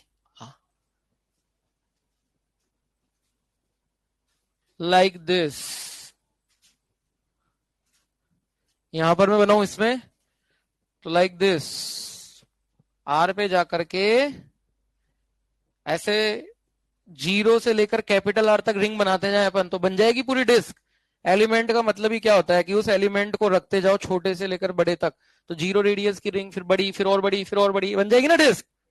तो ये मैंने एक रिंग एलिमेंट कंसीडर किया है like this. So what will be charge of this element, d q, बताओ। Charge of elemental ring, charge of elemental ring d q, sigma into, कोई बताएगा मुझको इसका एरिया क्या होगा, d a, 2 pi r d r. कैसे, हाँ, how how how how, area of ring element, rectangle, कहाँ रेक्टेंगल है ये? अच्छा, इसको यहां से काट दें, फिर क्या कर दें, हैं, स्ट्रेट बना दें, मोबाइल नहीं।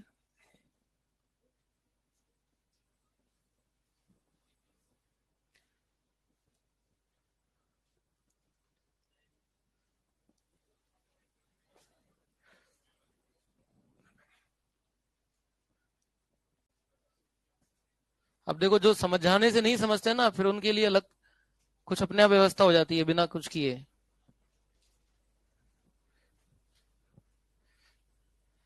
नेचर उनके लिए व्यवस्था कर देती है अपने आप।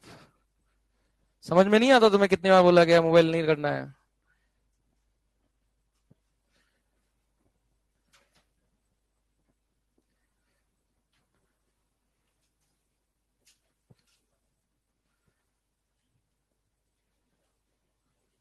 घर पे तो बोल के आए कि हम पढ़ेंगे अच्छे से, है ना, घर वाले भी सोच रहे होंगे कि हमारे बेटे आराम से बढ़िया पढ़ाई कर रहे होंगे, और यहाँ मौज मस्ती कर रहे हैं, पता नहीं है।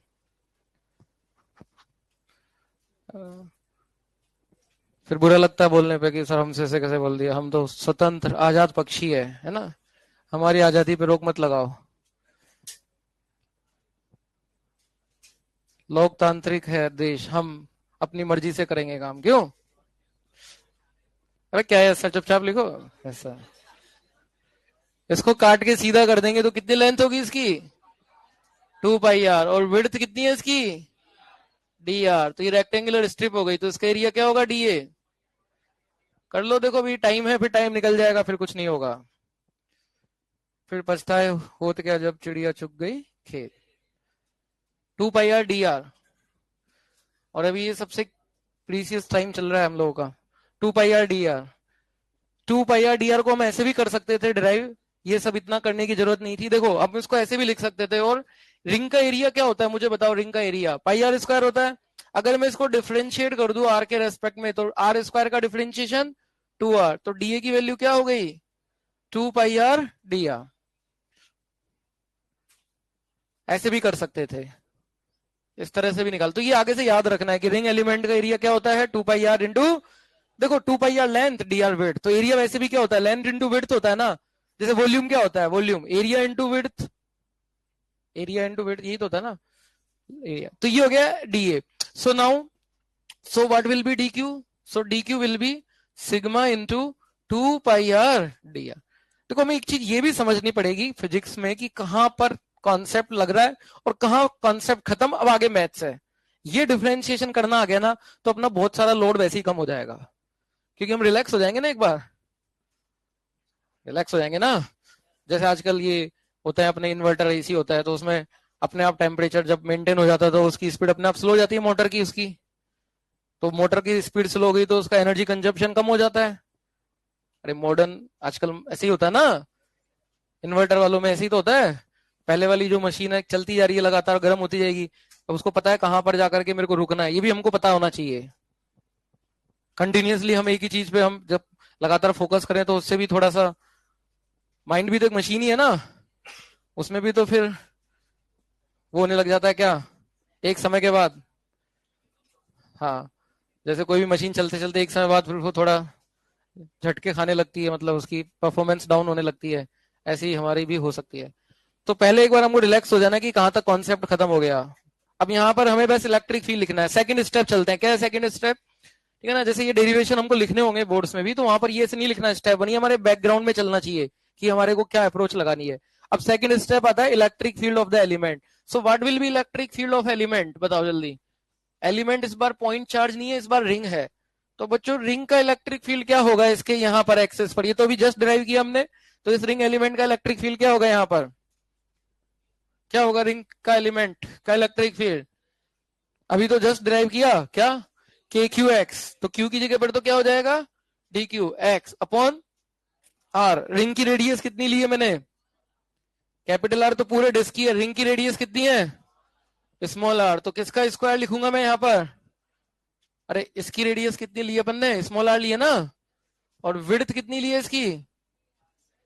इसकी विड्थ कितनी है? D r. तो इसकी रेडियस हो गई आर। ठीक है, r square plus x square की पावर 3/2 हो गया। डायरेक्शन किधर आएगी इस रिंग एलिमेंट के इलेक्ट्रिक फील्ड की? ये जो रिंग एलिमेंट है इसके इलेक्ट्रिक फील्ड की डायरेक्शन किधर आएगी बताओ जल्दी? इसके एलिमेंट की इलेक्ट्रिक फील्ड की डायरेक्शन किधर आएगी? राइट साइड आएगी कि नहीं आएगी? मतलब अलोंग द एक्सेस आएगी ना। रिंग का तो इलेक्ट्रिक फील्ड ऐसे ही आता ना, अलोंग द एक्सेस। ये सभी एलिमेंट, इससे बड़ी रिंग सबका एक ही डायरेक्शन में आएगा अलोंग द एक्सेस। तो क्या इस बार कंपोनेंट लेकर के इंटीग्रेट करें कि डायरेक्ट कर दें? डायरेक्ट, क्योंकि सभी एलिमेंट का इलेक्ट्रिक फील्ड एक ही डायरेक्शन में आएगा। कर दें। So what will be net electric field? So net electric field integration of d, e को जोड़ दो, खत्म। Physics is over now. Hand over this to maths. K d q की वैल्यू वो sigma 2 pi r d r x upon में नीचे बहुत ही बड़ा सा इंटीग्रेशन बन रहा है ये तो। देखो ये इंटीग्रेशन अभी एक्चुअली क्या है, किसी ने भी पढ़ा नहीं है, फॉर्मूला बेस्ड इंटीग्रेशन नहीं है ये। पहले तो इसमें कांस्टेंट क्या क्या है वो बाहर करो। के सिग्मा 2 पाई एक्स भी तो कांस्टेंट है ना, अंदर क्या बचेगा, सिर्फ आर डी आर, और नीचे क्या बचेगा, r square plus x square. Variable क्या है, आर। लिमिट, लिमिट, अब ये कोई फॉर्मूला बेस इंटीग्रेशन नहीं है कि डायरेक्ट हो जाएगा। इस तरह के इंटीग्रेशन को वैसे तो बहुत आसान है, जब मैथ्स में पढ़ लोगे, ऐसे ये फूक मारते ही सॉल्व होने वाला है ये, बट अभी पढ़ा नहीं है, इसलिए मैं बता देता हूँ। चाहो तो डायरेक्ट रिजल्ट लिख दूं इसका, मैथ्स में पढ़ो, बता देता हूँ, चलो बता देता हूँ, समझ लेना। वैसे तो ये प्रोसेस अभी पढ़ा नहीं है ना। इसमें सब्स्टिट्यूशन मेथड लगता है। कौन सा मेथड लगता है, सब्स्टिट्यूशन का मतलब होता है किसी को सब्स्टिट्यूट कर दें। किसको सब्स्टिट्यूट करेंगे, देखो मिटा दूं ना इधर से, तो ये वाला लिख लिया कि इधर से,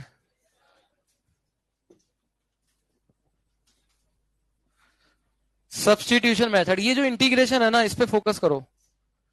ये तो कांस्टेंट है, इसको भूल जाओ। इसको लेट से कुछ आई मान लेते हैं, इस इंटीग्रेशन को। Let this integration is I, क्या, r d r upon r square plus x square whole power 3/2 limit. अब इसमें ऐसा सब्स्टिट्यूशन करेंगे कि उसका डिफरेंशिएशन इसी में मौजूद हो। ऐसा सब्स्टिट्यूशन करते हैं जिसका डिफरेंशिएशन उसी में मौजूद हो।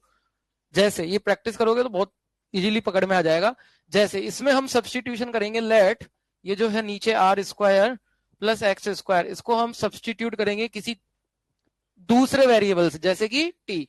जनरली टी का स्क्वायर कर रहा हूं मैं, स्क्वायर इसलिए कर रहा हूं क्योंकि टी की पावर 3/2, टी भी कर सकते हो, कोई दिक्कत नहीं है, बट वो स्क्वायर में 3/2 में वो पावर जो है फ्रैक्शन में नहीं रहेगी ना, टी स्क्वायर की पावर 3/2 टी क्यूब हो जाएगी, हाँ या ना। अब इसका डिफरेंशिएशन करेंगे both side, differentiation both side with respect to t. जो भी वेरिएबल सब्स्टिट्यूट किया, समझ लेना ये वाला process, with respect to t करेंगे। तो आर स्क्वायर का डिफरेंशिएशन क्या होगा, 2r into d r by d t. X square का डिफरेंशिएशन 0 और टी स्क्वायर का डिफरेंशिएशन 2t। तो ये देखो आर डी आर की वैल्यू किसके बराबर आ गई, टी डी टी। तो अब देखो आर डी आर को तो सब्स्टिट्यूट करेंगे टी डी टी से, सो इंटीग्रेशन में क्या बन गया, देखो आर डी आर की जगह तो टी डी टी। ये प्रैक्टिस से आ जाएगा, ये बहुत सारे सवाल करोगे, एक दो नहीं, कम से कम 50 100 150 सवाल होंगे इसके, डोंट वरी। तो ये देखो आर डी आर यहां पर है ना, उसको टी डी टी लिख दिया, और ये मेरा सब्स्टिट्यूशन था मेन, और इसको क्या लिख दिया, टी स्क्वायर। टी स्क्वायर की पावर 3/2। देखो कितना सिंपल इंटीग्रेशन बन गया। क्या बन गया, ऊपर टी नीचे टी क्यूब, तो टी की पावर, और ये तो एक्स की पावर एन के फॉर्मूले से हो जाएगा। अब तो एक्स की पावर एन का फॉर्मूला n+1 अपॉन n+1, खत्म। ऐसे करते हैं सब्स्टिट्यूशन। लेकिन अब इंटीग्रेशन टी के रेस्पेक्ट में है, तो लिमिट भी टी की लगेगी, तो लिमिट भी चेंज होगी। पहले 0 से r थी, ये स्मॉल r की लिमिट थी, अब स्मॉल टी की लिमिट लगेगी। कैसे, देखो इस सब्स्टिट्यूशन के अंदर अगर स्मॉल r की वैल्यू 0 जब रहेगी, 0 या 0 रख के देखो स्मॉल r, तो टी की वैल्यू क्या आएगी, तो यहां x हो जाएगी लोअर लिमिट। स्मॉल r की वैल्यू 0 रख दें तो टी की वैल्यू क्या आएगी, देख लेना एक ही बार में। फिर स्मॉल r की अपर लिमिट क्या है, कैपिटल R, तो यहाँ स्मॉल r की जगह कैपिटल R लिख दें। अगर यहां पर कैपिटल R, तो t की वैल्यू रूट में r square plus that's it. यहां पर r की लोअर लिमिट 0 रखेंगे तो t की वैल्यू x, अपर लिमिट लिखेंगे कैपिटल R यहां r की जगह पर, तो t की value root r square plus x square. तो लिमिट भी t में कन्वर्ट करनी पड़ेगी, जो भी हमने सब्स्टिट्यूशन किया है। बस हो गया खत्म। तो क्या आएगा इसका इंटीग्रेशन, अब बता दो इधर से, लिख लोगे नहीं बताया जल्दी, ये इधर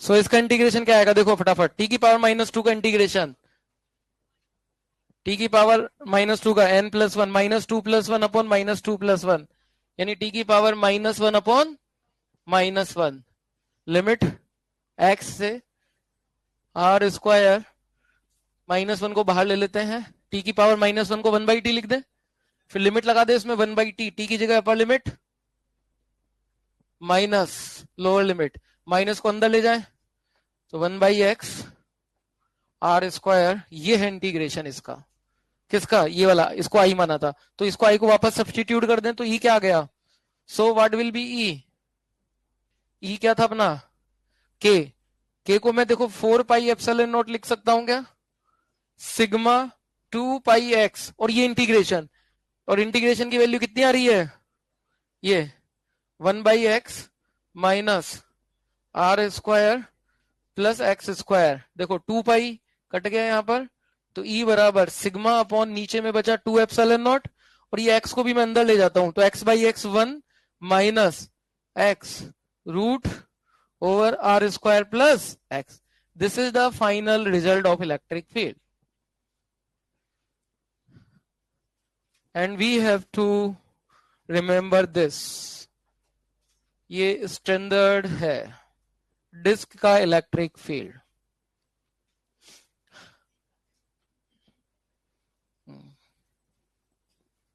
सो this is the final result जिसकी हमें तलाश थी, ये सिग्मा बाई 2 एप्सिलॉन नॉट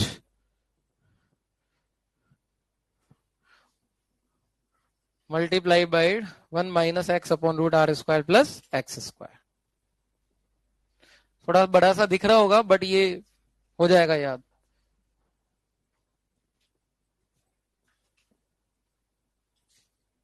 ठीक है, देखो ये चैप्टर है ना, ये भी इलेक्ट्रोस्टैटिक जो है वो ज्योमेट्रिकल ऑप्टिक्स, ये भी उतना ही बड़ा चैप्टर है, ये भी, ये दोनों ही बहुत बड़े बड़े चैप्टर हैं 12th के।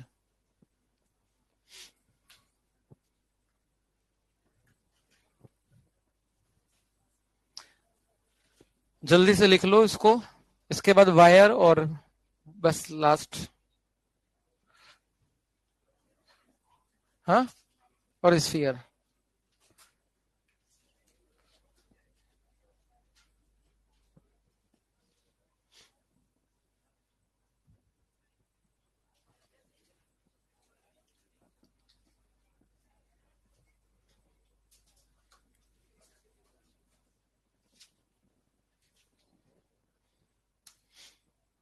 डन, क्या, आराम से, कोई बात नहीं।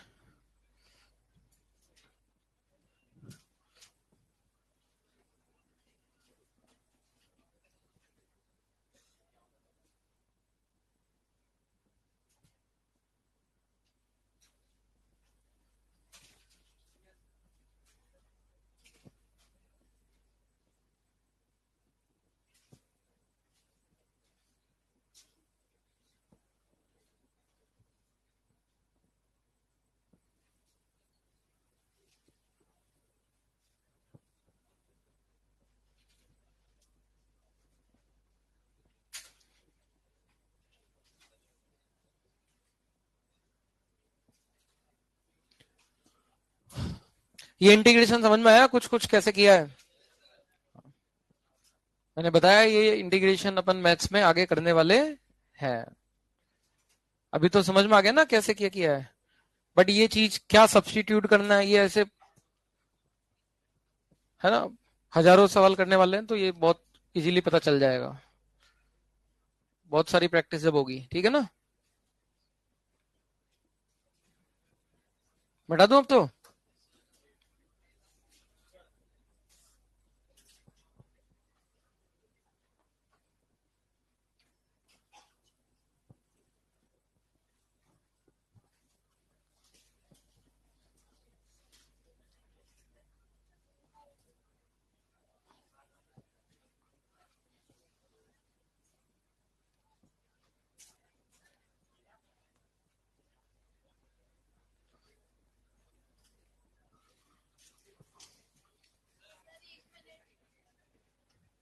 So what is final result?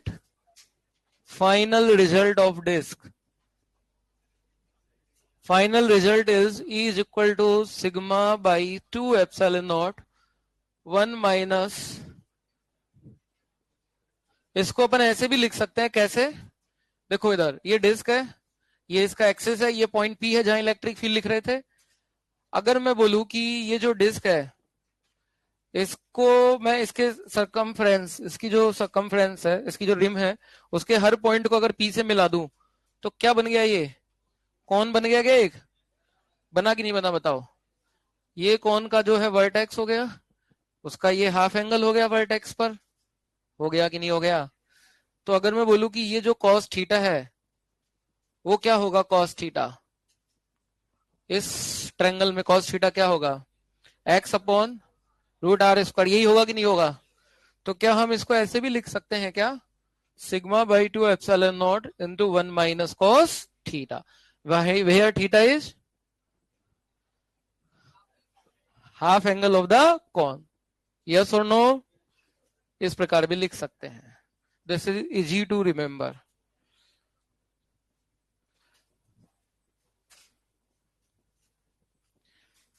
चलो बच्चों, इसका ग्राफ भी बना देते हैं। डिस्टेंस एक्स के साथ कैसा ग्राफ बनेगा इलेक्ट्रिक फील्ड का? बताओ मुझे। जैसे रिंग का हमने बनाया था, ऐसे ही अपन डिस्क का भी बना दें। देखो, जैसे जैसे एक्स बढ़ेगा वैसे वैसे ई की वैल्यू बढ़ेगी कि कम होगी? कैसे पता चला कम होगी? यहां भी एक्स है, यहां भी एक्स है। उससे मत देखो, इससे देखो। जैसे जैसे एक्स बढ़ेगा थीटा, जैसे जैसे पॉइंट दूर जाएगा डिस्क से थीटा, थीटा कम होगा तो कॉस थीटा, कॉस थीटा बढ़ेगा तो 1 माइनस कॉस थीटा, कम होगा तो इलेक्ट्रिक फील्ड भी क्या होगा? कम। तो कम होता हुआ जाएगा। तो कुछ इस प्रकार से इसका ग्राफ बनेगा और टेंस टू क्या हो जाएगा? इन्फिनिटी पर जीरो। क्यों हो जाएगा इन्फिनिटी पर जीरो? क्योंकि बहुत दूर जाएंगे तो थीटा क्या हो जाएगा? जीरो। कॉस जीरो क्या होगा? 1, 1 माइनस 1 जीरो। तो ये किसको अप्रोच करेगा ग्राफ? जीरो को। So this is the graph. और what is the maximum value of electric field? यहां पर x बराबर जीरो पर, x बराबर जीरो पर क्या वैल्यू आएगी? Sigma by two epsilon.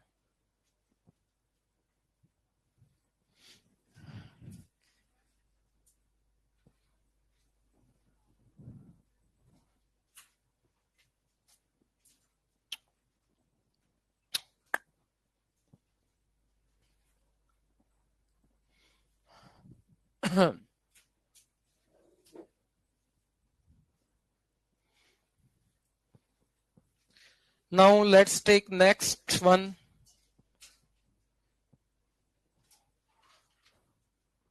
Next continuous system is line charge, uniformly charged wire or line charge.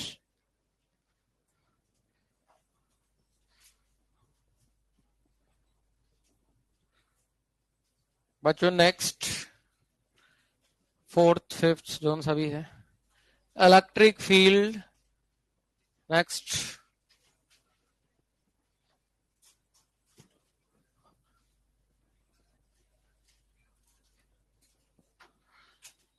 Electric field due to uniformly charge wire.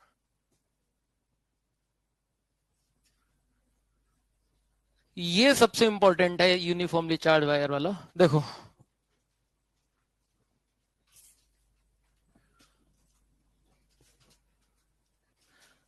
In uniformly charge wire, इसका electric field like this is wire uniformly charge. हमें इसके कारण electric field निकालना है किसी point पर। इसके सामने कोई पॉइंट है पी, यहां पर इलेक्ट्रिक फील्ड निकालना है। हमें क्या क्या गिवन है? एक तो इसका लैम्डा गिवन है, एक यहां से परपेंडिकुलर डिस्टेंस पी से, कौन सी डिस्टेंस? हाँ, ऐसी वैसी कोई डिस्टेंस नहीं, परपेंडिकुलर डिस्टेंस गिवन है आर। परपेंडिकुलर, ध्यान दे, क्या है? परपेंडिकुलर। और हमें इसके जो दोनों एंड्स हैं, कितने एंड है, उनको पी से अगर मिला दें लाइक दिस, तो ये एंगल गिवन है। हमें इनके टर्म्स में बताना है, क्योंकि स्टैंडर्ड जो रिजल्ट है वो इन्हीं के टर्म्स में है, तो हम भी उसी के टर्म्स में करेंगे। क्यों? तो हमें इस परपेंडिकुलर डिस्टेंस आर से वायर के अपर एंड को मिलाने वाली लाइन का angle theta two, perpendicular distance r से लोअर एंड को मिलाने वाली जो लाइन है इसका एंगल थीटा वन ये गिवन है और लैम्डा ये गिवन है, तो हमें इसके टर्म्स में ही बताना है। ये समझ में आया क्या बता रहे, क्या क्या गिवन है? एक तो इसका यूनिफॉर्म चार्ज डेंसिटी गिवन है, linear charge density lambda, point से परपेंडिकुलर डिस्टेंस गिवन है आर, और अपर और लोअर एंड को मिलाने वाली लाइन का आर के साथ बनने वाला एंगल गिवन है थीटा वन और थीटा टू। तो हमें थीटा वन थीटा टू के टर्म्स में बताना है। ऐसे बताने में तो लेंथ के टर्म में भी बता सकते हैं, इसकी लेंथ ऊपर L2 नीचे L1 ऐसे वो भी हो सकता है। बात समझ में आ रही है? बट इसके टर्म्स में बताना है। तो करें चालू। सबसे पहला स्टेप बोलो क्या होता है? सबसे पहला स्टेप एलिमेंट। तो कैसे लेंगे इसमें एलिमेंट? यस, कंसीडरिंग वायर है, वायर जैसे ये वायर है, ये वायर ही मानो इसको। इसमें कैसे एलिमेंट लिया जाएगा? ऐसे खचक खचक खचक खचक खचक छोटे छोटे टुकड़े कर दो इसके डीएक्स डीएक्स डीएक्स लेंथ के, तो उनमें से ये टुकड़ा उठा लो, वही एलिमेंट हो जाएगा। क्या हो गया? तो अपन ने एक कोई भी छोटा सा यहां पर एलिमेंट, यहां पर एक छोटा सा एलिमेंट लिया डी एक्स लेंथ का, एक्स पे जाकर, एक्स यहां से गए अपन इस पॉइंट से, यहां पर जाके एक छोटा सा टुकड़ा लिया डी एक्स। अरे वायर ना, एलिमेंट मतलब क्या? टुकड़े। तो वायर के टुकड़े कैसे होंगे? ऐसे काटते जाओ इसको और एक छोटा सा टुकड़ा मिल जाएगा। इस डी एक्स का इलेक्ट्रिक फील्ड लिखेंगे। क्या होगा इसका इलेक्ट्रिक फील्ड? As shown. बताओ पहले तो इसका चार्ज क्या होगा एलिमेंट का? Charge of element lambda D x. Charge क्या होगा? लैम्डा। कैसे? लैम्डा पर यूनिट लेंथ का चार्ज, तो एलिमेंट की लेंथ डी एक्स, तो इसका चार्ज होगा लैम्डा। और डी एक्स बहुत छोटा है, क्या हम इसको पॉइंट चार्ज मान सकते हैं क्या? क्या इसको पॉइंट चार्ज मान सकते हैं क्या? तो पॉइंट चार्ज का इलेक्ट्रिक फील्ड कितना आएगा इस पॉइंट पी पर यहां, और किधर आएगा? अवे आएगा। और कितना आएगा इलेक्ट्रिक फील्ड? ये एंगल भी मैं अज्यूम कर लेता हूं, लेट से थीटा है। So what is electric field due to this point charge element? dx length का जो एलिमेंट है ये dx लेंथ। क्या आएगा? हाँ।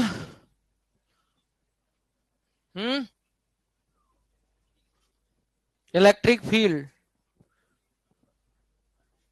Due to this element, due to this element de, what will be electric field due to this element? हाँ हाँ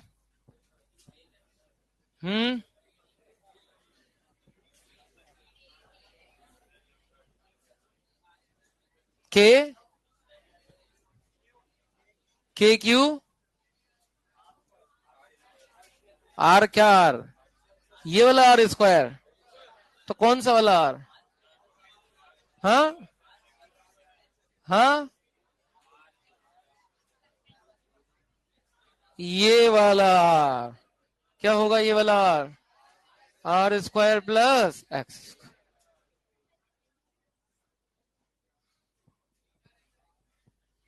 अब क्या इसके कंपोनेंट करने चाहिए कि नहीं करने चाहिए? अब दूसरा स्टेप भी हो गया, तीसरे स्टेप पे चलते हैं, इंटीग्रेशन। तो कंपोनेंट लेके इंटीग्रेट करें या डायरेक्ट करें? क्योंकि देखो एलिमेंट अगर थोड़ा ऊपर होगा तो उसका फील्ड ऐसे आएगा अलग डायरेक्शन में, नीचे होगा तो अलग में आएगा। तो क्या सबका फील्ड सेम डायरेक्शन में आ रहा है कि अलग अलग में आ रहा है? तो डायरेक्ट इंटीग्रेट किया जा सकता है क्या? नहीं। सभी वेक्टर अलग अलग में है तो उनको डायरेक्ट जोड़ सकते हैं क्या? नहीं। तो क्या करने पड़ेंगे? कॉम्पोनेंट। कहां कहां पर होंगे कंपोनेंट? जैसे ये थीटा, तो एक तो इसके वायर के परपेंडिकुलर होगा और एक वायर के, अरे बोलो, पैरेलल होगा। परपेंडिकुलर वाला कंपोनेंट कितना आएगा वायर के? डीई परपेंडिकुलर, बोलो जल्दी। D E d cos theta, d की वैल्यू के, चलो बाद में लिख देंगे उसको। एंड एंड डी पैरेलल कितना आएगा? D E sine theta. पहला स्टेप एलिमेंट सिलेक्शन, दूसरा स्टेप एलिमेंट का फील्ड। और तीसरा लास्ट एंड फाइनल इंटीग्रेशन। कर दे इंटीग्रेशन, कर दे, चलो कर देते हैं, आप कह ही रहे हो तो।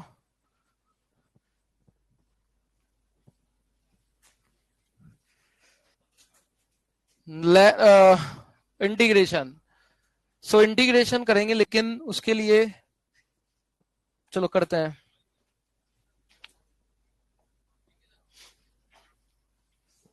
किसको थैंक यू चाहिए? क्यों भाई? इधर आओ। हाँ, क्या हो गया? क्या बात है? किस बात का थैंक यू? पीछे खड़े हो जाओ उधर जाके। देखो, ई परपेंडिकुलर क्या होगा?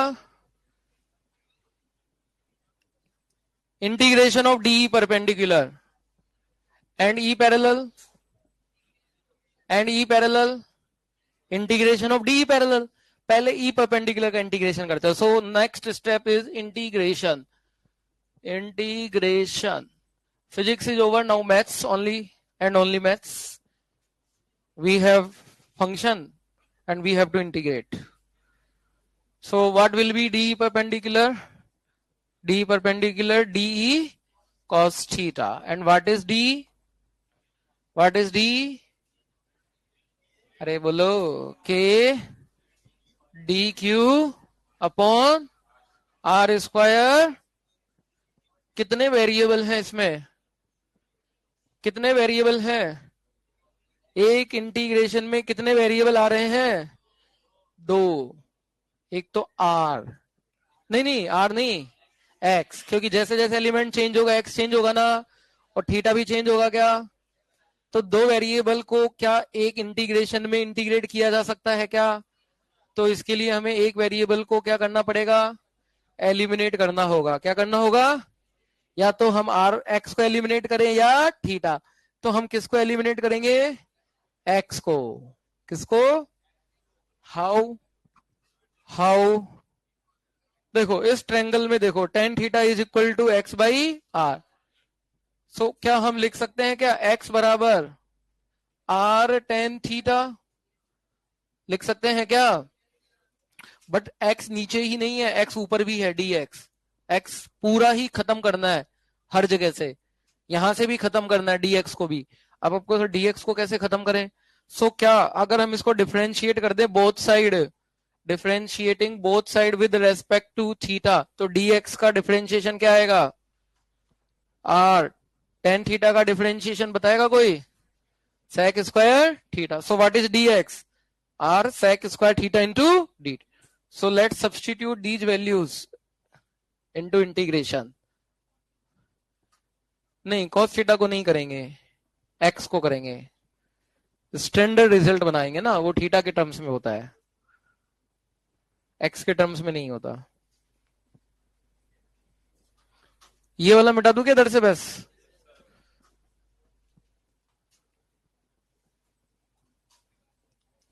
ये वाला मिटा दूं? पक्का? इतना जल्दी कैसे लिख लिया? यकीन नहीं हो रहा मुझे। लिखा नहीं है ना? जाके बाद में लिखोगे।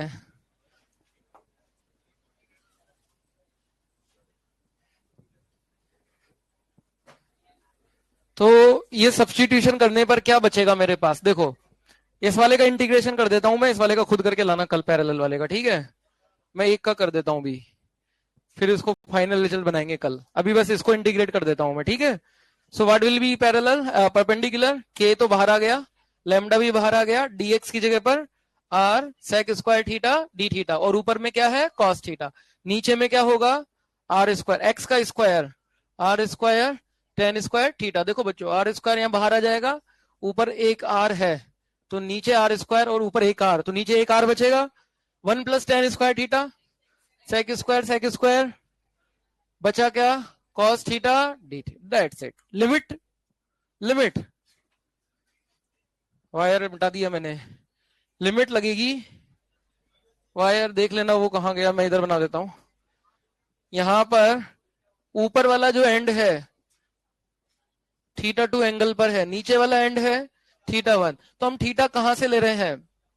एलिमेंट हमने यहां पर लिया था, यहां पर लिया था ना अपन ने एलिमेंट थीटा एंगल पे। और ये थीटा यहां से अगर एलिमेंट स्टार्ट करें तो जीरो से लेकर कहां तक जाएगा एंगल ऊपर? बताओ, जीरो से एंगल कहां तक जाएगा ऊपर?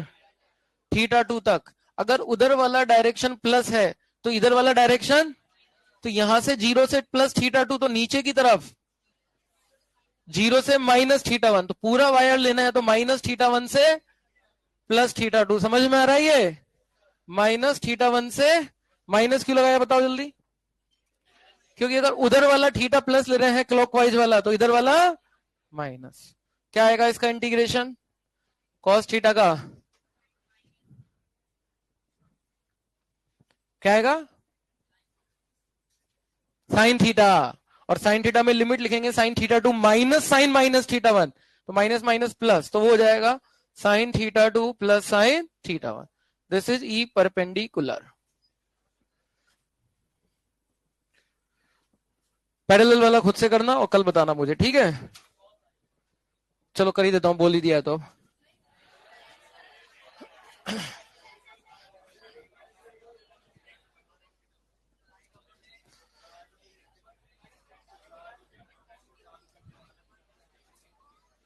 उसमें कॉस की जगह बेस क्या आ जाएगा? साइन। बाकी सारी कहानी सेम ही रहेगी, k lambda by r sine theta d theta. ये आपको ये डायरेक्ट यहां कैसे आ गए? ये सारी कहानी सेम ही रहेगी, डी की वैल्यू ये रहेगी, डीएक्स को सब्स्टिट्यूट करेंगे, सब कुछ सेम रहेगा। फाइनली कॉस थीटा की जगह क्या आएगा? और साइन थीटा का इंटीग्रेशन माइनस, और लिमिट लगाएंगे तो cos theta 2 minus cos minus theta 1। Cos के अंदर माइनस होता है तो कॉस उसे तो हजम कर जाता है ना, तो cos theta 2 minus cos theta 1, और माइनस को अंदर ले जाओ तो क्या आ गया? Cos theta 1 minus cos. चलो इसको एक्सप्लेन करेंगे अगली क्लास में, अभी लिख लो शीट देने पर। तो आज तो अपन ने कुछ दिया नहीं, होमवर्क क्या दें? क्वेश्चन तो किए नहीं। रेस में भी कुछ नहीं है आज तो।